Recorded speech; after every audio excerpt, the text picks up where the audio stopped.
Hello everybody and welcome back to the channel, and welcome back to Sniper Elite V2, where today we will be taking a look at the best levels from the game. This video comes from a forum discussion on my Discord server that we had last year, and I thought it would be a good topic to cover in today's video. If you want to participate in a video like this, maybe the same sort of thing but for Sniper Elites 3, 4 and 5, then join the Discord server, the link is in the description. So without further ado, let's get into this.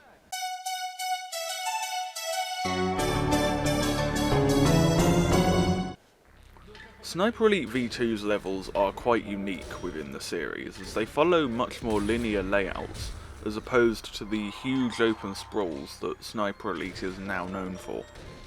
For my nomination for Sniper Elite V2's best level, I initially said that Tiergarten Flak Tower was my favourite, as did Fog. Tiergarten Flak Tower starts with an excellent indoor firefight that features in my videos pretty much every time I bring Sniper Elite 2 up. This section's dramatic firefight between Soviet and German soldiers is excellent fun, and can be completed equally well with any sort of weapon, which is a rare achievement in V2, where usually the submachine guns lag behind in almost every category. The battle then bursts onto the streets before we get an excellent stealth section in the Flak Tower itself, followed by a long-range assassination, and then a tense escape from the tower. It's a great level, and one that's packed with action and thrills, and the delightful Soviet versus German battles that we all love Sniper Elite 2 for.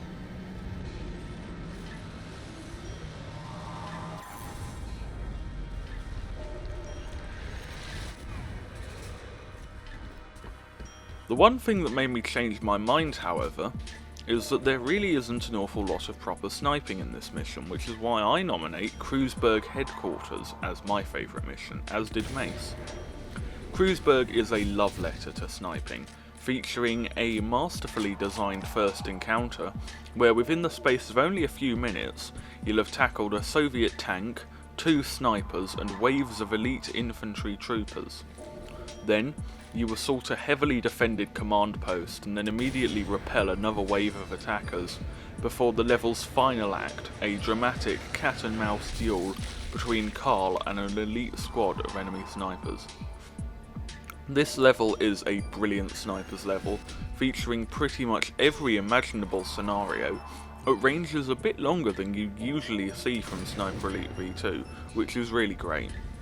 It would have been nice to see some more Soviets, but this is the final proper appearance of the Wehrmacht in game, so I can forgive it, because this is a dramatic crescendo for the only group of antagonists to appear in every game in the series.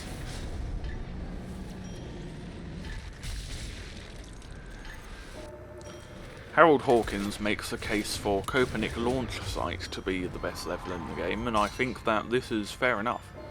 Copernic functions as the first part of the 2-mission endgame that Sniper Elite V2 gives the player, and it is no doubt the biggest combat scenario in the game. The level starts with a close-range firefight in some ruined buildings, followed by a dramatic dash across a large expanse of no man's land, ducking behind cover to dodge hails of MG42 fire from the hills overlooking you.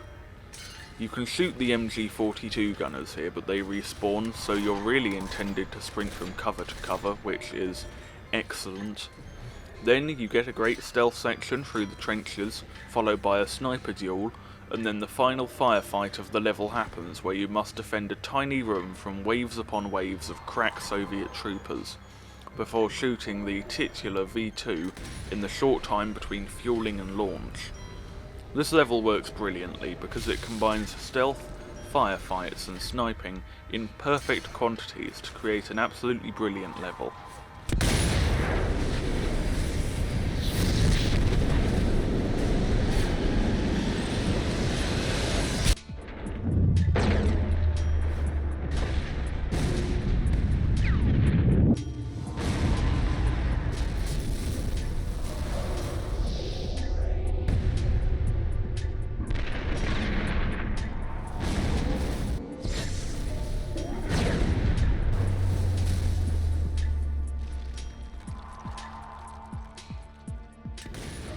Sweaty Nerd says that the second part of V2's grand finale, Brandenburg Gate, is his favourite, and this is entirely fair. Brandenburg Gate is a short level, featuring an unremarkable first section, before opening up to an epic and challenging firefight in the shadow of the Brandenburg Gate, which by now is adorned with red Soviet flags and fiercely defended by Soviet elites, snipers and armour. This fight is excellent fun and really tests your sniping skills, as you aren't supplied with a positional advantage here. It's simple man versus man combat and the best man wins. The fight precipitates the epic final shot, taken on a fleeing Wolf from atop the Brandenburg Gate, in perhaps the coolest moment in the series' history. This mission is excellent because it feels like a proper achievement to have completed it. The initial two firefights are difficult, and fighting against powerful enemies who have vastly superior positioning to you, and then taking the difficult shot on Wolf at the end, it's much more difficult than the other endgames in the series, and for that it must be commended. Harold Hawkins also nominated Kaiser Friedrich Museum, which is an excellent level. It introduces the player to the Soviets by giving you an excellent shooting gallery and letting you go absolutely ham on the Reds. Save for a sniper or two, this is a very easy section, and I respect the game for letting you just kill some dudes.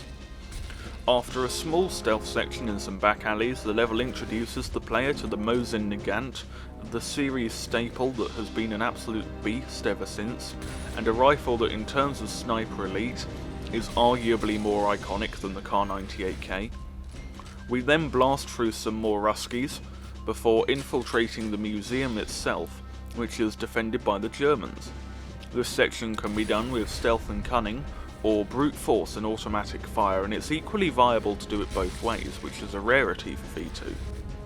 Then we get an excellent sniping section in which we destroy infantry, tanks and even a bridge. One last rush to escape the area ensues, creating a high octane finish to the end of the level, and it's a level that just works. We get long range combat of all sorts, and to top it off we get to do it with a Mosin. You can't ask for much more than that.